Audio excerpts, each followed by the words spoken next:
Selamat pagi Jemaat GP Kris Pangkal Pinang yang dikasihi Tuhan. Berjumpa lagi di dalam renungan pagi GP Kris Pangkal Pinang. Pagi ini saya akan mengajak kembali jemaat Tuhan untuk kita sama-sama boleh merenungkan satu kebenaran firman Tuhan, khususnya di dalam masa Advent atau masa penantian untuk hari kelahiran Tuhan kita Yesus Kristus. Sebelum kita merenungkan firman Tuhan pagi ini, terlebih dahulu saya mengajak jemaat untuk kita sama-sama tundukkan kepala, kita berdoa. Mari kita berdoa. Bapa di surga, kami bersyukur pada pagi hari ini Tuhan boleh menuntun dan menyertai kami di dalam peristirahatan kami, sehingga kami boleh bangun kembali dengan tubuh yang sehat dan kuat. Dan saat ini Tuhan, kami memulai pagi kami ini untuk boleh merenungkan kebenaran firman Tuhan. Kiranya Tuhan menolong perenungan firman Tuhan ini dan juga memberikan kami pengertian, sehingga setiap kebenaran firman-Mu boleh kami pahami dan terlebih Tuhan boleh kami hidupi di dalam kehidupan kami. Terima kasih Bapa di surga, di dalam anak-Mu Yesus Kristus, Juru Selamat kami berdoa kepada Bapa di surga. Amin. Ya, renungan firman Tuhan hari ini saya ambil dari Injil Matius pasal 1 ayatnya yang ke-21. Hanya satu ayat saja. Sekali lagi dari Injil Matius pasal 1 ayat 21. Firman Tuhan di bawah perikop kelahiran Yesus Kristus. Ayat 21 berbunyi demikian. Ia akan melahirkan anak laki-laki dan engkau akan menamakan dia Yesus, karena dialah yang akan menyelamatkan umatnya dari dosa mereka. Amin. Jemaat GP Kris Pangkal Pinang yang saya kasihi. Tema renungan firman Tuhan hari ini saya berikan tema Natal awal jalan salib. Jemaat GP Kris yang dikasihi Tuhan, di dalam Alkitab, karya Kristus itu selalu dipahami dalam kerangka sejarah penebusan. Atau kalau di dalam istilah teologinya disebut dengan istilah historia redemptionis, yaitu rangkaian tindakan Allah yang utuh untuk menyelamatkan manusia berdosa. Nah, di dalam sejarah penebusan itu, sejarah penebusan selalu bergerak secara progresif dan kristosentris, yang mana sejarah penebusan itu dimulai dari kelahiran Kristus yang kita rayakan di dalam Natal, kemudian dilanjutkan pada ketaatan Kristus selama hidupnya, kemudian masuk dalam penderitaan, kematian Kristus di kayu salib, kemudian kebangkitan, kemudian kenaikan dan pemuliaan Kristus. Karena itu Bapak Ibu sekalian, Natal atau inkarnasi Kristus bukan peristiwa yang berdiri sendiri. Tetapi Natal itu selalu merupakan langkah pertama daripada rangkaian penebusan Allah. Apa artinya? Bahwa tanpa inkarnasi tidak mungkin ada salib, dan inkarnasi itu sendiri tidak pernah dimaksudkan tanpa salib. Dengan kata lain, secara teologis, sebetulnya Natal itu, kelahiran Yesus Kristus adalah awal historis dari jalan penderitaan Kristus yang berpuncak pada salib. Karena itu kalau kita membaca di dalam Matius, memperhatikan di dalam Matius 1 ayat 21, sebetulnya teks ini sudah mengimplikasikan bagaimana sebetulnya Natal itu menjadi awal dari jalan salib. Nah, di dalam ayat ini ada dua poin penting yang mengindikasikan bahwa ternyata Natal itu adalah awal dari jalan penderitaan Kristus. Pertama, terdapat di dalam nama Yesus sendiri itu sudah mengandung tujuan salib. Perhatikan di dalam Matius 1 ayat 21a menyatakan seperti ini. Engkau akan menamakan dia Yesus.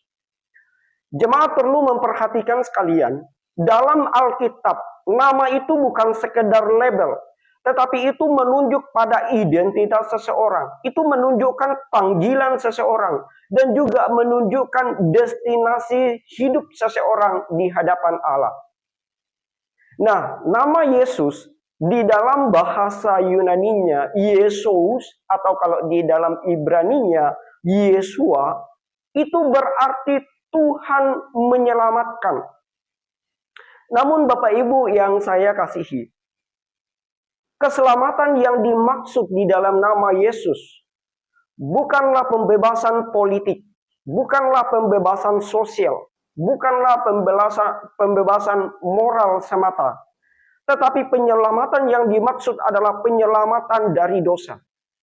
Dan kalau Bapak Ibu memperhatikan Alkitab kalian dengan sungguh-sungguh, Alkitab secara konsisten mengajarkan bahwa menyelamatkan dari dosa menuntut dua hal sekaligus. Pertama, keselamatan dari dosa menuntut penghapusan kesalahan. Kedua, menyelamatkan dari dosa menuntut penanggungan hukuman atas dosa. Ibrani pasal 9 ayat 22 menegaskan prinsip keadilan ilahi ini. Di sana mengatakan bahwa tanpa penumpahan darah tidak ada pengampunan dosa. Maka demikian Bapak Ibu sekalian, makna dari nama Yesus itu sendiri sebetulnya sudah mengandung tuntutan salib. Bahwa nama itu akan menyelamatkan kita dari dosa. Maka itu berarti kelahiran Kristus sejak semula sudah diarahkan pada salib. Sudah diarahkan pada kematiannya. Dan inkarnasinya itu tidak dapat dipisahkan dari penebusannya. Karena itu jemaat sekalian perlu ketahui. Natal bukan sekedar awal kehidupan Yesus di dunia. Melainkan itu adalah permulaan dari jalan yang secara pasti menuju salib. Sesuai dengan kehendak dan rencana Allah dalam sejarah penebusan. Maka sekali lagi perlu ketika kita mau merayakan Natal, perlu memahami konsep ini. Bahwa kalau saudara mau merayakan Natal, ingat, Natal adalah awal jalan salib. Yang kedua, dalam ayat ini juga menunjukkan bahwa Natal menyelamatkan kita dari dosa. Perhatikan kalimat berikutnya dikatakan seperti ini. Karena dialah yang akan menyelamatkan umatnya dari dosa mereka. Perhatikan apa yang dikatakan malaikat di dalam bagian ini. Malaikat tidak berkata bahwa ia akan menyelamatkan kita dari kemiskinan. Malaikat tidak berkata ia akan menyelamatkan kita dari penjajahan. Malaikat juga tidak berkata bahwa ia akan menyelamatkan kita dari penyakit atau dari penderitaan hidup. Mengapa? Karena masalah terbesar saya dan saudara bukanlah penderitaan hidup, melainkan kondisi rohani kita yang sudah rusak secara total oleh dosa itu sendiri. Alkitab dengan jelas mengatakan di dalam Yesaya pasal 59 ayat 2 di sana berkata apa? Dosa itu memisahkan kita dari Allah. Roma 6 ayat 23 berkata upah dosa adalah maut. Artinya apa? Dosa itu bukan sekedar kelemahan moral kita. Tetapi dosa itu adalah pemberontakan kita terhadap hukum Allah. Dosa itu adalah pemberontakan terhadap kekudusan Allah. Di mana dosa itu pada akhirnya memutuskan kita dari Allah. Menjauhkan kita dari hadiratnya. Dan bahkan dosa itu membawa kematian. Bukan hanya kematian rohani. Tetapi juga kematian jasmani dan kematian kekal. Artinya apa Bapak Ibu sekalian? Saya dan saudara boleh saja punya banyak teman.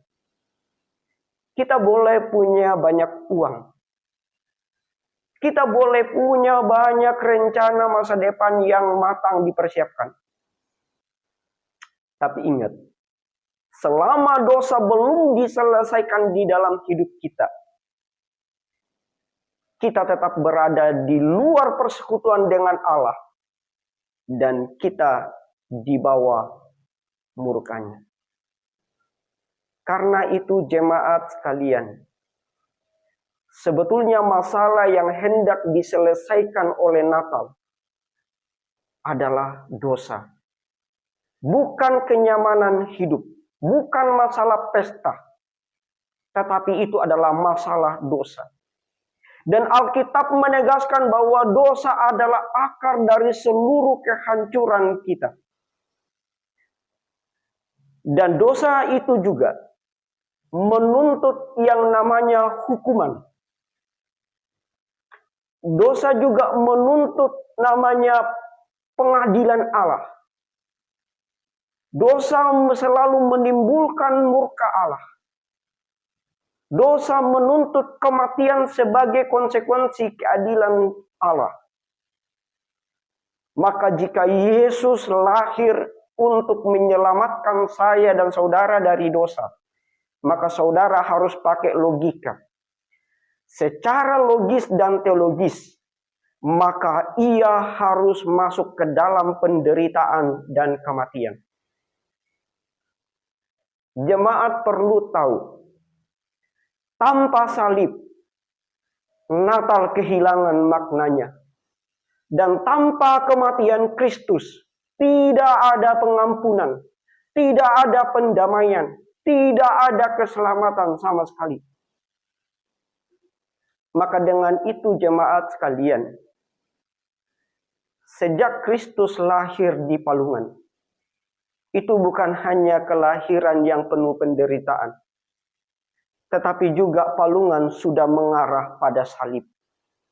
Dan Natal adalah saat-saat di mana anak Allah mulai hidup di bawah hukum Taurat, di mana suatu hari nanti ia menanggung hukuman dari hukum Taurat itu. Maka sekali lagi jemaat sekalian, jikalau kita mau merayakan Natal, ingatlah, Natal tidak pernah dipisahkan daripada jalan salib Kristus. Jemaat GP Kris yang saya kasihi dalam Kristus Yesus. Apa yang perlu saya ingatkan di dalam tema ini, khususnya terkait ketika kita merayakan Natal. Bahwa ketika kita merayakan Natal, ingat, kita sedang merayakan sebuah kisah tentang awal dari karya penebusan Allah yang sangat mahal dan berdarah itu.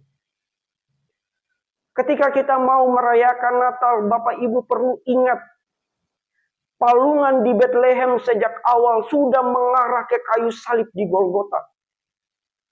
Ketika saya dan saudara merayakan Natal, ingat, bayi yang dibungkus lampin itu adalah anak domba Allah, yang suatu hari nanti akan dicambuk, akan dimakotai dengan duri, dan akan disalibkan demi dosa kita.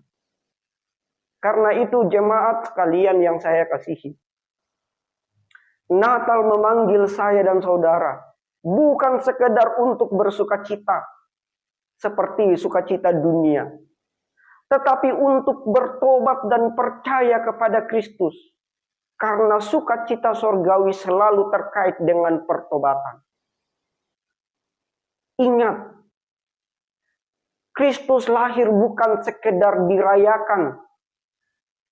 Kita bukan sekedar mengagumi kelahiran Kristus, tetapi Kristus lahir untuk dihidupi, dan kita bersandar sepenuhnya pada kematian dan kebangkitannya. Maka jika hari ini jemaat GP Kris masih ingin Natal tanpa salib, maka sebetulnya saudara belum sungguh-sungguh memahami apa itu Natal. Sebab Yesus lahir untuk mati, dan ia mati supaya kita hidup.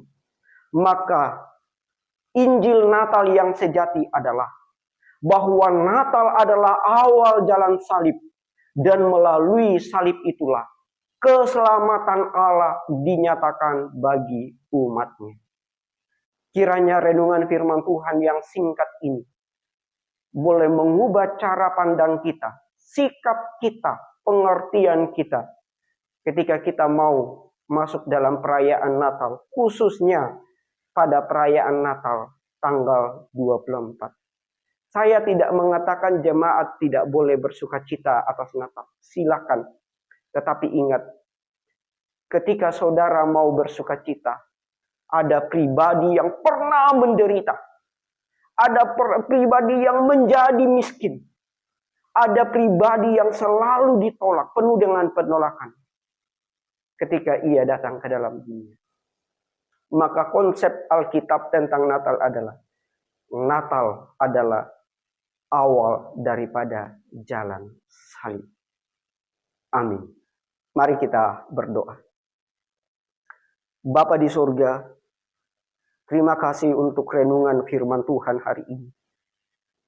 Berkatilah renungan firman Tuhan hari ini. Biarlah Tuhan firman-Mu boleh mengubah cara kami ketika kami mau merayakan Natal. Bukan dengan pesta, tetapi dengan kerendahan hati dan pertobatan yang sejati di hadapan Tuhan. Supaya Tuhan, Natal tahun ini lebih bermakna, lebih berarti, karena boleh membawa pertobatan yang sejati bagi kami semua. Ampuni kami Tuhan, jika kami telah salah di dalam memahami akan Natal itu. Terima kasih Tuhan, oleh karena Engkau telah lahir, Engkau telah mati bagi kami, sehingga melalui kematian-Mu itu, kami boleh beroleh hidup yang kekal. Terima kasih Bapa di surga, terpujilah nama-Mu. Di dalam anak-Mu Yesus Kristus Juru Selamat kami berdoa kepada Bapa di surga. Amin. Demikian renungan pagi ini, kiranya Tuhan senantiasa menolong kita untuk kita boleh memiliki cara pandang yang benar ketika kita mau menyambut Natal. Bahwa ketika kita merayakan Natal, Bapak Ibu jangan lupa bahwa Natal itu adalah awal daripada jalan salib Yesus Kristus, Tuhan dan Juru Selamat kita. Amin. Tuhan berkati kita semua.